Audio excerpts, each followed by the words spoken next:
ನಮಸ್ಕಾರ. ನಿಮಗೆ ದೇವಿ ಕೃಪಾ ಚಾನಲ್ಗೆ ನಿಮಗೆಲ್ಲ ಫೆಬ್ರವರಿ 1ನೇ ತಾರೀಕು ಭಯಂಕರ ಹುಣ್ಣಿಮೆ ಮುಗಿದ ಮಧ್ಯರಾತ್ರಿಯಿಂದ ಈ 7 ರಾಶಿಯವರಿಗೆ ಸಂಪತ್ತಿನ ಮಹಾಮಳೆಯೇ ನೀವೇ ಕೋಟ್ಯಾಧಿಪತಿಗಳು ಆಗುತ್ತೀರಾ. ಆ ರಾಶಿಗಳು ಯಾವುದಂತ ನೋಡೋಕೆ ಮುಂಚೆ ದಯವಿಟ್ಟು ನನ್ನ ಚಾನಲ್ನ ಲೈಕ್ ಮಾಡಿ, ಶೇರ್ ಮಾಡಿ, ಹಾಗೆ ಸಬ್ಸ್ಕ್ರೈಬ್, ಫಾಲೋ ಮಾಡಿ ಬನ್ನಿ ಫ್ರೆಂಡ್ಸ್. ಹೌದು, ಫೆಬ್ರವರಿ 1ನೇ ತಾರೀಕು ಭಯಂಕರ ಹುಣ್ಣಿಮೆ ಇದೆ. ಅದು ಮುಗಿದ ಮಧ್ಯರಾತ್ರಿಯ ನಂತರ 7 ರಾಶಿಯವರಿಗೆ ಸಂಪತ್ತಿನ ಸುರಿಮಳೆಯೇ ನೀವೇ ಕೋಟ್ಯಾಧಿಪತಿಗಳು. ನೀವು ತಿರುಪತಿ ತಿಮ್ಮಪ್ಪನ ಕೃಪಾ ಆಶೀರ್ವಾದದಿಂದ ಕೋಟ್ಯಾಧಿಪತಿಗಳಾಗ್ತೀರಾ ಅಂತ ಹೇಳ್ಬೋದು. ನಿಮ್ಮ ಪ್ರಯತ್ನಕ್ಕೆ ಈ ಒಂದು ಸಂದರ್ಭದಲ್ಲಿ ದುಪ್ಪಟ್ಟು ಲಾಭವನ್ನು ಕಾಣ್ತೀರಾ. ಉದ್ಯೋಗ ಸ್ಥಳದಲ್ಲಿ ನೀವು ಒಂದು ಮಾಡುವ ಕೆಲಸಗಳಿಂದ ಮೆಚ್ಚುಗೆಯನ್ನೇ ಪಡಿತೀರಾ. ಸ್ವಂತ ಉದ್ಯೋಗ ಶುರು ಮಾಡಬೇಕು ಅಂತಿರೋರು ಈ ಒಂದು ಸಂದರ್ಭದಲ್ಲಿ ಆ ಒಂದು ಕೆಲಸನ ಶುರು ಮಾಡ್ಬೋದು. ಇಂದ ನೀವು ಸಾಕಷ್ಟು ಲಾಭವನ್ನೇ ಕಾಣ್ತೀರಾ. ಹಣದ ಆಗಮನಕ್ಕೆ ಇದ್ದ ಅಡಚಣೆಗಳು ದೂರವಾಗಿರೋ ಜೊತೆಗೆ ಲಾಭವನ್ನೇ ಪಡ್ಕೋತೀರಾ. ಮತ್ತು ಸ್ಪರ್ಧಾತ್ಮಕ ಪರೀಕ್ಷೆಗಳಿಗೆ ಎಕ್ಸಾಮಿಗೆ ತಯಾರಿ ಆಗ್ತಿರೋ ವಿದ್ಯಾರ್ಥಿಗಳನ್ನೇ ಕಂಡ್ಕೋತಾರೆ. ದೀರ್ಘಕಾಲದಿಂದ ನೀವು ಆಸೆ ಪಟ್ಟ ಕನಸುಗಳು ಈ ಸಮಯದಲ್ಲಿ ಈಡೇರಲಾಗಿದೆ. ಹಿಂದೆ ಮಾಡಿದ ಸಾಲಗಳು ಈ ಒಂದು ಸಂದರ್ಭದಲ್ಲಿ ತೀರುತ್ತೆ. ಆದಾಯಗಳು ಸೃಷ್ಟಿಯಾಗುತ್ತೆ. ನಿಮ್ಮ ಗುರಿಗಳು ಈಡೇರುವ ಸಮಯ ಇದಾಗಿದೆ. ಆಯುಷಾ ಆರಾಮಿ ಜೀವನದ ಕನಸುಗಳು ಈ ಸಮಯದಲ್ಲಿ ನನಸಾಗುತ್ತೆ. ಜೀವನದ ವಿವಿಧ ಕ್ಷೇತ್ರಗಳಲ್ಲಿ ನೀವು ಉತ್ತಮ ಫಲಿತಾಂಶಗಳನ್ನೇ ಕಾಣ್ತೀರಾ. ಅನಿರೀಕ್ಷಿತ ಲಾಭಗಳನ್ನೇ ನೀವು ಕಂಡ್ಕೋತೀರಾ.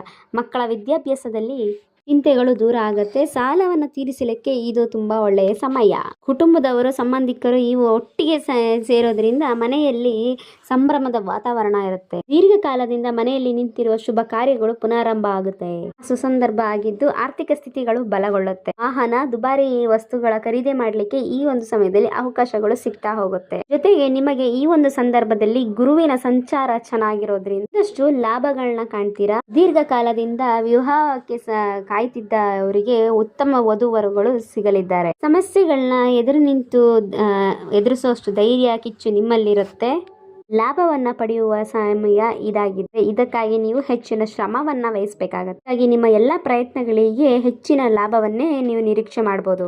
ಸಂಬಂಧಿಕರಿಂದ ನೀವು ಮೋಸ ಹೋಗುವ ಸಾಧ್ಯತೆ ಇದೆ. ಅದರಿಂದ ಹೆಚ್ಚಿನ ಜಾಗೃತನೇ ಆಗಿರಿ. ಆರ್ಥಿಕವಾಗಿ ನಿಮ್ಮ ಪ್ರಯತ್ನಗಳಿಗೆ ಫಲ ಸಿಗ್ತಾ ಅದರಿಂದ ವಿವಿಧ ಕ್ಷೇತ್ರಗಳಲ್ಲಿ ನೀವು ಯಶಸ್ಸನ್ನ ಕಾಣ್ತೀರಾ.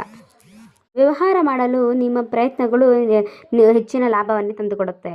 ಹೀಗಾಗಿ ನೀವು ಸ್ವಾವಲಂಬಿಯಾಗಿ ಮಾಡುವ ಜೀವನಕ್ಕೆ ಪ್ರಯತ್ನ ಪಡ್ತಿರೋರು ಹೆಚ್ಚಿನ ಲಾಭವನ್ನೇ ನಿರೀಕ್ಷೆ ಮಾಡಬಹುದು. ನಿಮಗೆ ಆರ್ಥಿಕ ತೊಂದರೆಗಳು ಸ್ವಲ್ಪ ಎದುರಾಗಬಹುದು, ಆದ್ರೆ ಹುಷಾರಾಗಿರಿ. ಶತ್ರುಗಳು ನಿಮ್ಮನ್ನು ಸಂಚು ಮಾಡಲು ನಿಮ್ಮ ಹೆದರು ಕೂತಿದ್ದಾರೆ. ಅವ್ರ ಬಗ್ಗೆ ನಿಗಾ ಇರಲಿ. ಇಷ್ಟೆಲ್ಲ ಲಾಭ ಮತ್ತೆ ಅದೃಷ್ಟ ಪಡಿತಿರುವಂತಹ ಆ ಅದೃಷ್ಟವಂತ ರಾಶಿಗಳು: ಮೀನ ರಾಶಿ, ವೃಷಭ ರಾಶಿ, ಕನ್ಯಾ ರಾಶಿ, ಕಟಕ ರಾಶಿ, ಮಿಥುನ ರಾಶಿ, ತುಲಾ ರಾಶಿ, ಮೇಷ ರಾಶಿ. ಇವುಗಳಲ್ಲಿ ನಿಮ್ಮ ರಾಶಿ ಇದ್ರೂ ಕೂಡ ಇಲ್ಲ ಅಂದ್ರೂ ಓಂ ನಮೋ ತಿರುಪತಿ ತಿಮ್ಮಪ್ಪಾಯ ನಮಃ ಅಂತ ಕಮೆಂಟ್ ಮಾಡಿ, ಹಾಗೆ ಲೈಕ್ ಮಾಡಿ.